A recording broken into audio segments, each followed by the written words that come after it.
Hello my dear students, ಹೇಗಿದ್ದೀರಾ ಎಲ್ಲರೂ? Welcome to Pallavi tutorials. ಮಕ್ಕಳೆಲ್ಲರೂ ಕೂಡ ನಾಡಿದ್ದು ಎಕ್ಸಾಮಿಗೆ ಪ್ರಿಪೇರ್ ಆಗ್ತಾ ಇದ್ದೀರಿ. ಸೊ ಹಿಂದಿನ ವಿಡಿಯೋದಲ್ಲಿ ನಾನು 10 ಅಂಕದ ಬಹುಮುಖ್ಯ ಪ್ರಶ್ನೆಗಳು ಎಷ್ಟನ್ನು ಓದ್ಕೊಳ್ಬೇಕು ಹಿಸ್ಟ್ರಿಗೆ, ವಿಭಾಗ ಡಿ ಯಲ್ಲಿ ಕೇಳುವಂತಹ ಬಹುಮುಖ್ಯ ಪ್ರಶ್ನೆಗಳು 4 ಇರುತ್ತೆ. ಅದರಲ್ಲಿ 2 ಪ್ರಶ್ನೆಗೆ ಉತ್ತರವನ್ನು ಬರೀಬೇಕು. ಬಟ್ ಯಾವ ರೀತಿಯಾಗಿ ಪ್ರಶ್ನೆಗಳು ರೈಸ್ ಆಗುತ್ತೆ ಅನ್ನೋದ್ರ ಬಗ್ಗೆ ಐಡಿಯಾನ ನಿಮಗೆ ತುಂಬ ಕಡಿಮೆ ಇರುತ್ತೆ. ಕಾರಣ ಪ್ರತಿಯೊಂದು ಮಾದರಿ ಪ್ರಶ್ನೆ ಪತ್ರಿಕೆಯೂ ಕೂಡ ಮ್ಯಾಚಿಂಗ್ ಇಲ್ಲ. ಹಾಗಾಗಿ ನಾನು 10 ಅಂಕದ ಬಹುಮುಖ್ಯ ಪ್ರಶ್ನೆಗಳನ್ನ ಓದ್ಕೊಳ್ಳಿ ಅಂತ ಟೋಟಲ್ ಆಗಿ 9 ಬಹುಮುಖ್ಯ ಪ್ರಶ್ನೆಗಳನ್ನ ನಾನು ಕೊಟ್ಟಿದ್ದೆ. ಈ 9 ಪ್ರಶ್ನೆಗಳನ್ನ ಕರೆಕ್ಟಾಗಿ ನೋಡ್ಕೊಳ್ಳಿ. 10 ಅಂಕ ವಿಭಾಗ ಡಿ ಯಲ್ಲಿ ಒಳ್ಳೆಯ ಅಂಕಗಳನ್ನ ನೀವು ಪಡೆದುಕೊಳ್ಬಹುದು ಅಂತ. ಸೊ ಉತ್ತರ ಕೇಳ್ತಾ ಇದ್ದೀರಿ ನೀವು. ಹಾಗಾಗಿ ಒಂದೇ ವಿಡಿಯೋದಲ್ಲೇ ಪ್ರತಿಯೊಂದು ಅಷ್ಟು ಪ್ರಶ್ನೆಗೂ ಉತ್ತರವನ್ನು ಹೇಳಲಿಕ್ಕಾಗಲ್ಲ, ವಿಡಿಯೋ ಲೆಂತಿ ಆಗುತ್ತೆ. ಹಾಗಾಗಿ ಇದಕ್ಕೆ ಸಂಬಂಧಪಟ್ಟಂತೆ 4 ವಿಡಿಯೋನ ಆಲ್ರೆಡಿ ಅಪ್ಲೋಡ್ ಮಾಡಿದ್ದೀನಿ. ಒಂದು, ಮೊಹಮ್ಮದ್ ಬಿನ್ ತುಗ್ಲಕ್ನ ಆಡಳಿತ ಪ್ರಯೋಗಗಳನ್ನು ವಿಮರ್ಶಾತ್ಮಕವಾಗಿ ವಿಶ್ಲೇಷಿಸಿ ಈ ಒಂದು ಪ್ರಶ್ನೆಗೆ 10 ಅಂಕಕ್ಕೆ ಎಷ್ಟು ಉತ್ತರವನ್ನು ಬರೀಬೇಕು ಅನ್ನುವಂಥ ಒಂದು ವಿಡಿಯೋನ ಮಾಡಿದ್ದೀನಿ. 2ನೇ ವಿಡಿಯೋ, ಸರ್ ಎಂ ವಿಶ್ವೇಶ್ವರಯ್ಯನವರನ್ನು ಆಧುನಿಕ ಮೈಸೂರಿನ ನಿರ್ಮಾತೃ ಎಂದು ಕರೆಯಲಾಗಿದೆ, ವಿವರಿಸಿ ಈ ಒಂದು ಪ್ರಶ್ನೆಗೆ ಎಷ್ಟು ಉತ್ತರವನ್ನು ಬರೀಬೇಕು ಅನ್ನೋದನ್ನು ಅಪ್ಲೋಡ್ ಮಾಡಿದ್ದೀನಿ. ನೆಕ್ಸ್ಟ್ 3ನೇ ಒಂದು ವಿಡಿಯೋದಲ್ಲಿ ಅಶೋಕನ ಜೀವನ ಮತ್ತು ಸಾಧನೆಗಳನ್ನು ಬರೆಯಿರಿ ಅಂತ ಹೇಳ್ಕೊಂಡು ಒಂದು ವಿಡಿಯೋನ ಅಪ್ಲೋಡ್ ಮಾಡಿದ್ದೀನಿ. ಉತ್ತರ ಯಾವ ರೀತಿಯಾಗಿ ಉತ್ತರ ಬರೀಬೇಕು ಅನ್ನೋದನ್ನು. ನೆಕ್ಸ್ಟ್ ಬುದ್ಧನ ಜೀವನ ಮತ್ತು ಬೋಧನೆಗಳನ್ನು ಬರೆಯಿರಿ ಅಂತ ಹೇಳ್ಕೊಂಡು ಇದಕ್ಕೆ ಉತ್ತರವನ್ನು ಯಾವ ರೀತಿಯಾಗಿ ಬರೀಬೇಕು ಅನ್ನೋದ್ರ ಬಗ್ಗೆ ಒಂದು ವಿಡಿಯೋನ ಅಪ್ಲೋಡ್ ಮಾಡಿದ್ದೀನಿ.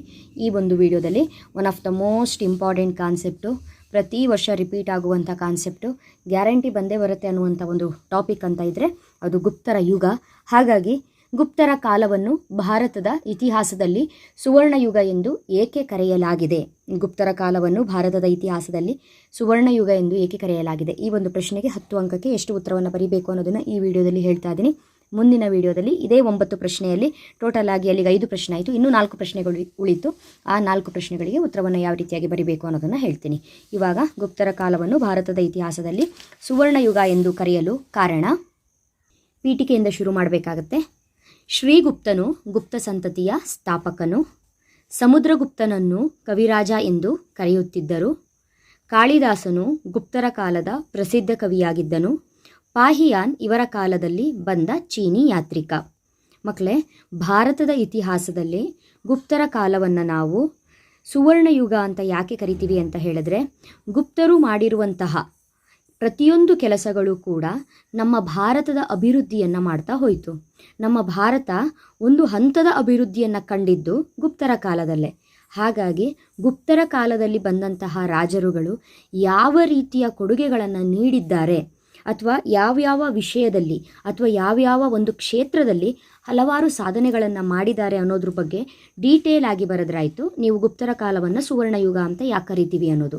ಕಾರಣ ಹಿಂದೂ ಧರ್ಮಕ್ಕಾಗಿರಬಹುದು, ಶಿಕ್ಷಣಕ್ಕೆ ಸಂಬಂಧಪಟ್ಟಂಗಾಗಿರಬಹುದು, ಸಾಹಿತ್ಯಕ್ಕಾಗಿರ್ಬೋದು, ವಿಜ್ಞಾನ ತಂತ್ರಜ್ಞಾನಕ್ಕಾಗಿರ್ಬೋದು, ಕಲೆ ಅಥವಾ ವಾಸ್ತುಶಿಲ್ಪಕ್ಕಾಗಿರ್ಬೋದು, ಪ್ರತಿಯೊಂದಕ್ಕೂ ಕೂಡ ತಮ್ಮದೇ ಆದ ಕೊಡುಗೆಗಳನ್ನು ನೀಡಿರುವವರು ಗುಪ್ತರು. ಹಾಗಾಗಿ ಗುಪ್ತರ ಕಾಲವನ್ನು ನಾವು ಭಾರತದ ಇತಿಹಾಸದಲ್ಲಿ ಸುವರ್ಣಯುಗ ಅಂತ ಕರಿತೀವಿ. ಹಾಗಾಗಿ ಗುಪ್ತರ ಕಾಲವನ್ನು ಭಾರತದ ಇತಿಹಾಸದಲ್ಲಿ ಸುವರ್ಣಯುಗ ಎಂದು ಕರೆಯಲು ಕಾರಣ ಅಂತ ತಗೊಂಡು, ಭಾರತೀಯ ಇತಿಹಾಸದಲ್ಲಿ ಗುಪ್ತರ ಕಾಲವು ಸರ್ವಾಂಗೀಣ ಅಭಿವೃದ್ಧಿಯಿಂದಾಗಿ ಸುವರ್ಣಯುಗ ಎಂದೆನಿಸಿಕೊಂಡಿದೆ. ಮೊದಲನೇ ಪಾಯಿಂಟು, ಹಿಂದೂ ಧರ್ಮದ ಪುನರುತ್ಥಾನ. ಹಿಂದೂ ಧರ್ಮದ ಪುನರುತ್ಥಾನ. ಗುಪ್ತರು ಹಿಂದೂ ಧರ್ಮದ ಅನುಯಾಯಿಗಳಾಗಿದ್ದರು.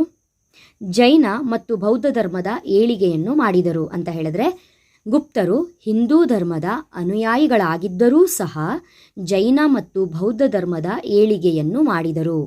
ಹಾಗೂ ಗುಪ್ತರು ವಿಷ್ಣು, ಶಿವ ಮತ್ತು ದುರ್ಗಾ ದೇವತೆಯನ್ನು ಆರಾಧನೆ ಮಾಡುತ್ತಿದ್ದರು. ಇವರು ಹಲವಾರು ವಿಧಿವಿಧಾನಗಳನ್ನು, ಸಂಪ್ರದಾಯಗಳನ್ನು, ಯಜ್ಞ ಯಾಗಗಳನ್ನು ಆಚರಣೆ ಮಾಡುತ್ತಿದ್ದರು. ಅದರಲ್ಲಿ ಪ್ರಮುಖವಾಗಿ ಅಶ್ವಮೇಧ ಯಾಗ ಪ್ರಾಮುಖ್ಯತೆಯನ್ನು ಪಡೆದಿತ್ತು. ಇವರು ಹಲವಾರು ವಿಷ್ಣುವಿನ ದೇವಸ್ಥಾನವನ್ನು ಸ್ಥಾಪನೆ ಮಾಡಿದರು. ಕಾರಣ ಇವರು ವೈಷ್ಣವ ಧರ್ಮದ ಅನುಯಾಯಿಗಳಾಗಿದ್ದರು. ಇದಿಷ್ಟು ಹಿಂದೂ ಧರ್ಮದ ಪುನರುತ್ಥಾನ ಅಂತ ಹೇಳಿದ್ರೆ, ಗುಪ್ತರ ಕಾಲದಲ್ಲಿ ಹಿಂದೂ ಧರ್ಮ ರಾಜಧರ್ಮವಾಗಿತ್ತು ಅನ್ನೋದು ಮರಿಬೇಡಿ. ಅದಕ್ಕೋಸ್ಕರ ಹಿಂದೂ ಧರ್ಮದ ಪುನರುತ್ಥಾನ, ಹಿಂದೂ ಧರ್ಮದ ಪುನರುತ್ಥಾನ ಆಗೋದಕ್ಕೆ ಏನೇನು ವಿಚಾರಗಳು ಅನ್ನೋದು ಇಲ್ಲಿ ಪಾಯಿಂಟ್ ಬರೆದಿದ್ದೀನಿ. ನೆಕ್ಸ್ಟು ಶಿಕ್ಷಣ.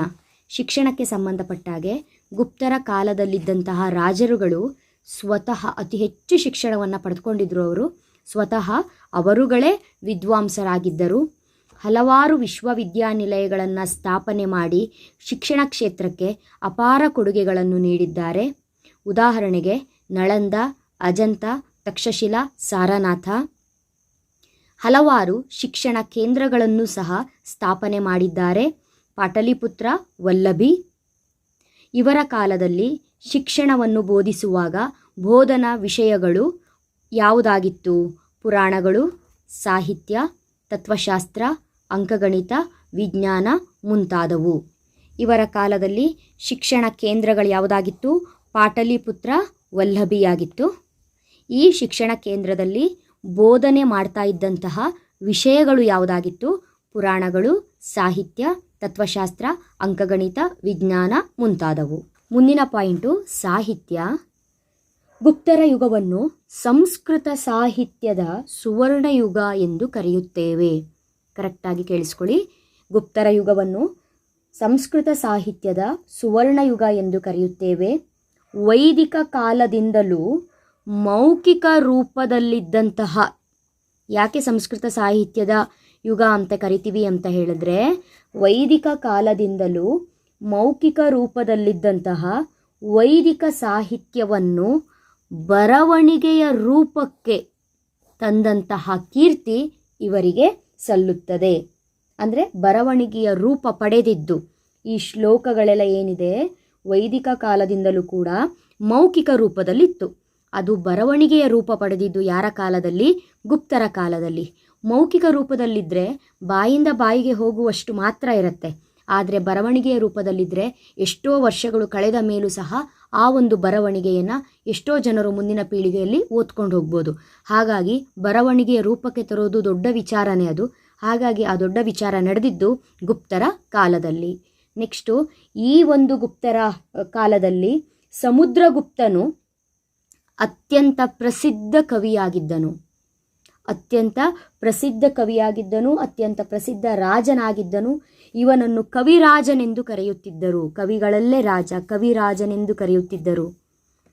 ಗುಪ್ತರ ಕಾಲದಲ್ಲಿದ್ದಂತಹ ಸಮುದ್ರಗುಪ್ತನನ್ನು ಕವಿಗಳ ರಾಜ ಎಂದು ಕರೆಯುತ್ತಿದ್ದರು. ಈ ಒಂದು ಕಾಲದಲ್ಲಿ ಎರಡನೇ ಚಂದ್ರಗುಪ್ತನ ಆಸ್ಥಾನದಲ್ಲಿ, ಅಂದರೆ ಗುಪ್ತರ ಕಾಲದಲ್ಲಿ ಇದ್ದಂತಹ ಎರಡನೇ ಚಂದ್ರಗುಪ್ತನ ಆಸ್ಥಾನದಲ್ಲಿ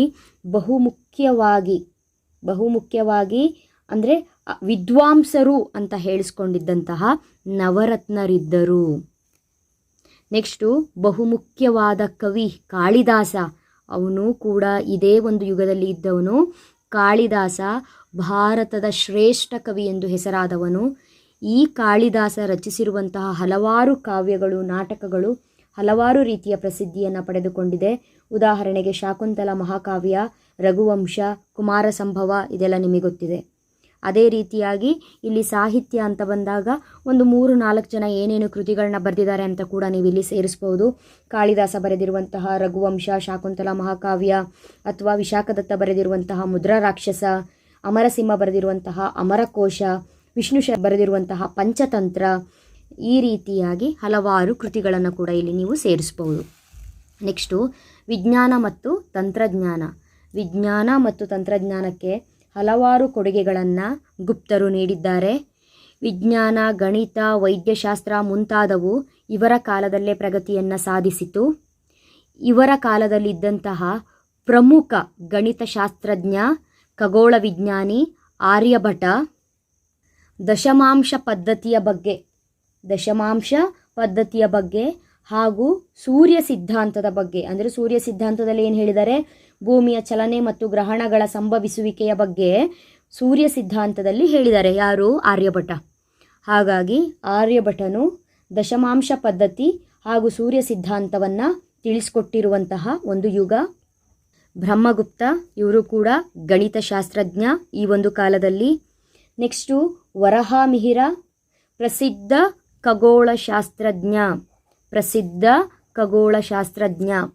ಅಂದರೆ ವರಹಾಮಿಹಿರ ಆ ಕಾಲದಲ್ಲೇ ಆಕಾಶಕಾಯಗಳ ಚಲನೆಯ ಬಗ್ಗೆ ತಿಳಿಸ್ಕೊಟ್ಟಿದ್ರು. ಅಂದರೆ ಅಷ್ಟು ಬುದ್ಧಿವಂತರಿರುವಂತಹ, ಹಲವಾರು ವಿಜ್ಞಾನ ತಂತ್ರಜ್ಞಾನ ಕ್ಷೇತ್ರದಲ್ಲಿ ಹಲವಾರು ಸಾಧನೆ ಮಾಡಿರುವಂತಹ ಆರ್ಯಭಟ, ಬ್ರಹ್ಮಗುಪ್ತ, ವರಹಾಮಿಹಿರ ಇವರೆಲ್ಲರೂ ಕೂಡ ಇದ್ದಂತಹ ಯುಗ ಗುಪ್ತರ ಯುಗ. ಅದಕ್ಕೋಸ್ಕರನೇ ಈ ಒಂದು ಯುಗವನ್ನು ಸುವರ್ಣಯುಗ ಅಂತ ಕರೆಯೋದು. ಅದೇ ರೀತಿ ಕಲೆ ಹಾಗೂ ವಾಸ್ತುಶಿಲ್ಪಕ್ಕೆ ಬಂದಾಗ ಹಲವಾರು ಕಲಾ ಚಟುವಟಿಕೆ ಕೇಂದ್ರಗಳಾಗಿರಬಹುದು, ರಚನಾತ್ಮಕ ದೇವಾಲಯಗಳ ನಿರ್ಮಾಣ ಆಗಿರಬಹುದು, ಇವೆಲ್ಲವೂ ಕೂಡ ಗುಪ್ತರ ಕಾಲದಲ್ಲಿ ನಡೆಯಿತು. ದೇವಗಢನ ದಶಾವತಾರ ದೇವಾಲಯ, ಭೂಮಾರದ ಶಿವ ದೇವಾಲಯ, ಇದು ಎರಡೂ ಕೂಡ ಇವರ ಒಂದು ಕಾಲದ ಅತ್ಯಂತ ಹೆಸರು ಮಾಡಿರುವಂತಹ ದೇವಾಲಯಗಳು. ಹಲವಾರು ಬುದ್ಧನ ವಿಗ್ರಹಗಳ ಪ್ರತಿಷ್ಠಾಪನೆಯನ್ನು ಇವರು ಮಾಡಿದರು. 7.5 ಅಡಿ ಎತ್ತರದ ಬುದ್ಧನ ವಿಗ್ರಹವನ್ನು ಸ್ಥಾಪನೆ ಮಾಡಿರುವಂತಹ ಕೀರ್ತಿ ಇವರಿಗೆ ಸಲ್ಲತ್ತೆ. ಇವಾಗಲೂ ಸಹ ಸುಲ್ತಾನ್ ಗಂಜ್ನ 7.5 ಅಡಿ ಎತ್ತರದ ಬುದ್ಧನ ವಿಗ್ರಹ ಬರ್ಮಿಂಗ್ಹ್ಯಾಮ್ ಮ್ಯೂಸಿಯಂನಲ್ಲಿದೆ ಇವಾಗ. ನೆಕ್ಸ್ಟು ಚಿತ್ರಕಲೆ ಅಂತ ಬಂದಾಗ ಅಜಂತಾದ ಗುಹೆಗಳಲ್ಲಿ ಹಲವಾರು ಇವರ ಕಾಲದ ಚಿತ್ರಕಲೆಗಳನ್ನು ಕಾಣಬಹುದು. ಇದಿಷ್ಟು ಕೂಡ ಗುಪ್ತರ ಕಾಲವನ್ನು ಸುವರ್ಣಯುಗ ಎಂದು ಕರೆಯಲು ಕಾರಣ. ಮುಂದಿನ ವಿಡಿಯೋದಲ್ಲಿ ಇನ್ನೊಂದು ಬಹುಮುಖ್ಯ ಪ್ರಶ್ನೆಗೆ ಉತ್ತರವನ್ನು ಹೇಳ್ತೀನಿ. ಅಲ್ಲಿವರೆಗೂ ಚೆನ್ನಾಗಿ ಓದ್ಕೊಳ್ಳಿ. Thank you. All the best.